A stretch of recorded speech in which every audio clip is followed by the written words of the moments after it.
laaste gediggie.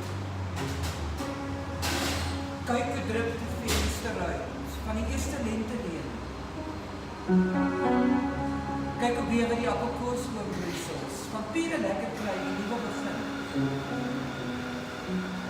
Kyk hoe stoom die ketel op die stoof, verjaarsdag koffie.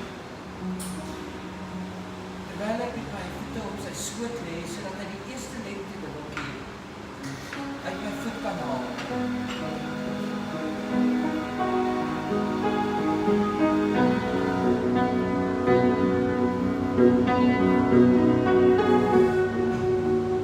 En dis 'n gediggie vir Adelaide, Tracy, Stefanie, Tandeka, Strydom, Joshua, Hill.